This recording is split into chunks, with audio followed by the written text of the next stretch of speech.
Welcome to another vlog of my channel. Thank you for watching and subscribe చేయకపోతే చేసేసుకోండి. And ఈ వ్లాగ్లో అయితే నా ఇంట్రెస్టింగ్ అండ్ ఫేవరెట్ హాబీ మీకు షేర్ చేసేసుకుంటున్నాను. ముందుగా మా లూసీకి అందరు హాయ్ చెప్పేసేయండి. మంచిగా బజ్జి ఉంది, అది లేచిందంటే నా పని అస్సలు చేసుకోలేదు. అండ్ లోపలికి వెళ్ళంగానే మమ్మీ పక్కనే మీచు అలా పడుకొని ఉంది, దానికి కూడా కాసేపు ముద్దులు పెట్టేసి ఇంకా నా పనిలోకి వెళ్ళిపోయా. పని ఏంటంటే ఇక్కడ నేను ఒక ఫిష్ ట్యాంక్ ఉండేది, బట్ నేను ట్యాంక్ అయితే మనం మెయింటెనెన్స్ కష్టం అవుతుందని ఒక టబ్ లాగా పెట్టేశాను. అండ్ ఈ టబ్ అయితే 3-4 మంత్స్కి ఒకసారి క్లీన్ చేస్తే చాలు, మనం ఎక్కువ కష్టపడాల్సిన అవసరం లేదు. ఇక్కడ నేను చూపిస్తున్నాను చూసారా ఫుడ్, అవైతే సూపర్గా ఉంటాయి. ఫిషెస్కి గ్రోత్ కానీ, ఆ ఫిషెస్కి కలరేషన్ కానీ, అండ్ వాటర్ కూడా ఎక్కువ డ్యామేజ్ అవ్వవు ఆ ఫుడ్. ఇంకా దిక్కులు చూడకుండా మనం పని అయితే స్టార్ట్ చేసేద్దాం. అండ్ ఈ టబ్లో అయితే నాకు ఈజీగా 15 లీటర్స్ వాటర్ పడతాయి. అండ్ ఈ వాటర్ అంతా యాక్చువల్లీ నేను చేసిన తప్పు ఏంటంటే మట్టిలో నేను డైరెక్ట్ ప్లాంట్స్ పెట్టేశాను. ఇప్పుడు నాకు క్లీన్ చేసేటప్పుడు చుక్కలు కనిపించినాయి. ఫస్ట్ అయితే వాటర్ రిమూవ్ చేసా. ఈ వాటర్ అంతా మ్యాక్సిమం నేను పడేయను వాటర్. ఇవన్నీ మా ఇంటి పైన మొక్కలకి వేస్తాను. కొంచెం ఫిషెస్ వేస్టేజ్ అవన్నీ ప్రోటీన్ వస్తాయి అని చెప్పేసి ఏదో అనుకుంటాను, బట్ అట్లా అది ఎంతవరకు నిజమో నాకు తెలియదు. బట్ వాటర్ అయితే వేస్ట్ చేయను, అవన్నీ ఇలా ప్లాంట్స్కి యూజ్ చేసేస్తాను. అండ్ మొత్తం వాటర్ అన్నీ తీసేసిన తర్వాత నా టబ్బు పరిస్థితి అయితే ఇది. మొక్కలు అయితే బాగా గ్రోత్ చాలా బాగున్నాయి. అండ్ ఇక్కడ నేను రాళ్ళు చూపిస్తున్నాను కదా, ఈ రాళ్ళకి ప్రత్యేకంగా ఒక స్టోరీ ఉంది. నేను ఏమన్నా ప్లేసెస్కి వెళ్ళినప్పుడు బీచ్లు కానీ, లేక్స్ కానీ, అండ్ నేను రీసెంట్గా గోకర్ణ ట్రిప్ వెళ్ళాను కదా, అక్కడ మేము విభూది వాటర్ ఫాల్స్ దగ్గర అండ్ మురుదేశ్వర్ బీచ్ దగ్గర ఈ స్టోన్స్ కొన్ని తీసుకొని వచ్చి ఇలా టబ్లో వేసేసాను. ఇంకా చాలా షెల్స్ కూడా ఉండేవి, బట్ అవి తీసేసాను. అండ్ ఈ శాండ్ అయితే నాకు 4 to 5 బకెట్స్ వేస్ట్ వచ్చినాయి అనమాట. అంటే 4 months తర్వాత క్లీన్ చేస్తున్నా కదా, ఆ మాత్రం ఉంటుంది.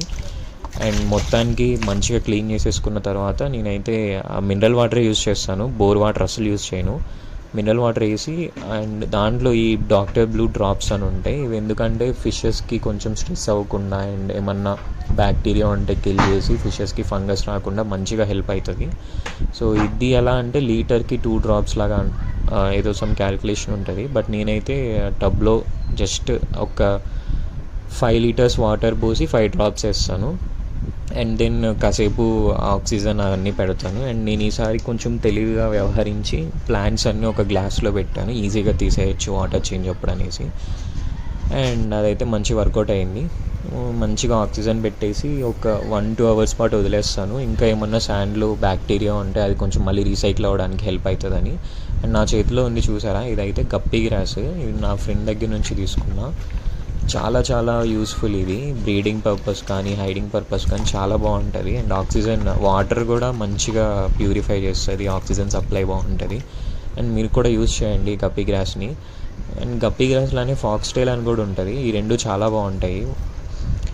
అండ్ నెక్స్ట్ ఈ టబ్ని అయితే మొత్తానికి అలా కాసేపు రెస్ట్ ఇచ్చేసాను, ప్లాంట్స్ అన్నీ కొంచెం సెట్ అవ్వాలనేసి. తర్వాత మళ్ళీ వాటర్ ఇంకొంచెం యాడ్ చేసేసి ఫిషెస్ని అయితే యాడ్ చేస్తాను.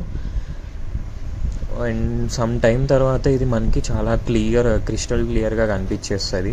నాకు కెమెరాలో ఎంతవరకు ఫోకస్ అయిందో తెలియడం లేదు, బట్ మన ఐకి అయితే చాలా బాగా కనిపిస్తుంది వాటర్ క్లీన్గా, చాలా ఫ్రెష్గా. అండ్ నా టబ్లో అయితే నేను కొంచెం ఏరియా హైడింగ్ స్పాట్ అని, కొంచెం సన్లైట్ స్పాట్, కొంచెం ప్లే గ్రౌండ్ అని అట్లా కొంచెం డివైడ్ చేసినట్టు పెడతా ఉంటాను. అండ్ మొత్తానికి ఇప్పుడైతే ఫిషెస్ని యాడ్ చేయడం జరుగుతుంది. నేను ఇది ఆల్మోస్ట్ ఆఫ్టర్నూన్ 3కి స్టార్ట్ చేస్తే 7 వరకు నేను క్లీన్ చేస్తూనే ఉన్నాను. ఇప్పుడు నేను ఫిషెస్ వేస్తుంది 7:20కి. అండ్ మా అమ్మ హెల్ప్ చేస్తుంది నాకు రికార్డింగ్స్కి అన్నిటికీ. అండ్ దీని తర్వాత నేను స్టార్టింగ్లో బెట్టా ఫిష్ చూపించాను కదా, దాన్ని ట్యాంక్ కూడా క్లీనింగ్ ఉంది.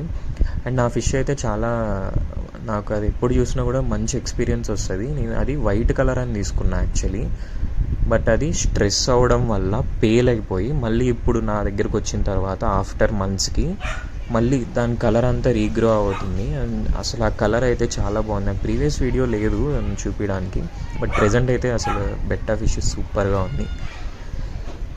అండ్ ఈ లైట్ కూడా నేను కొంచెం ఈవినింగ్ ట్రాన్స్ఫర్ చేశాను కదా ప్లాంట్స్ అన్నీ, ఆ యూవీ లైట్ వల్ల ఏమన్నా హెల్ప్ అవుతుంది అన్నట్టు పెట్టేశాను. అండ్ చూడండి ఇక్కడ మన బెట్టా, ఇది స్టార్టింగ్ అయితే అసలు ఆ కలర్స్ ఏమీ లేవు. అండ్ సన్లైట్ వచ్చినప్పుడు అయితే దాని మీద బ్లూ కలర్ స్పార్క్ వస్తుంది, అది చాలా బాగుంటుంది చూడడానికి. నేను తెచ్చినప్పుడు చాలా పేల్ వైట్, దాని తోకలు కూడా వైట్గా ఉండేవి. నేను అది వైట్ ఫిష్ ఏమో అనుకొని ఏదో తీసుకున్నాను ఆల్బినో బెట్టా అనేసి, బట్ అది అస్సలు కాదు. అండ్ మొత్తానికి ఇదైతే క్లీనింగ్ ఈరోజు మనం అనుకున్న టాస్క్ అయిపోయింది. ఇది నెక్స్ట్ డే ఫీడ్ చేస్తున్నాను వాటికి. ఇప్పుడు నేను డ్రై వామ్స్ వేస్తున్నాను. మంచి బ్రేక్ఫాస్ట్ కొంచెం హెవీగా వేసేస్తా వీటికి. అండ్ నెక్స్ట్ అంతా నేను ఈవినింగ్ ఒకసారి వేస్తాను. మోస్ట్లీ నేను డేలో 2 టైమ్సే ఫీడ్ చేస్తాను ఫిషెస్కి, అప్పుడే కొంచెం హెల్తీగా ఉంటాయి. అండ్ ఓవర్ ఫీడ్ చేసినా కూడా మనకే ఇబ్బంది అవుతాయి, అండ్ వాటికి ట్రీట్మెంట్ చేయడానికి కూడా చాలా కష్టం. సో ఇలా అయితే నేను నా ఫిషెస్ని మెయింటైన్ చేస్తూ ఉంటాను. మీకు ఏమన్నా హెల్ప్ఫుల్ అయితే లైక్ చేయండి, మీకు ఏమన్నా డౌట్స్ ఉంటే కామెంట్ చేయండి, డౌట్స్ కానీ సజెషన్స్ కానీ ఏమన్నా ఉంటే. అండ్ మొత్తానికి ఈ వ్లాగ్ని అయితే ఈ రకంగా ముగిస్తున్నాను. మీలో ఇంకా ఎవరైనా నా ఛానల్కి సబ్స్క్రైబ్ చేసుకోకుండా ఉంటే సబ్స్క్రైబ్ చేసుకోండి. ఏమన్నా సజెషన్స్ ఉంటే నాకు కామెంట్స్లో పెట్టండి. ఇంకా ఏమన్నా ఐడియాస్ ఉంటే షేర్ చేయండి. Will connect and talk. Thank you. Bye bye.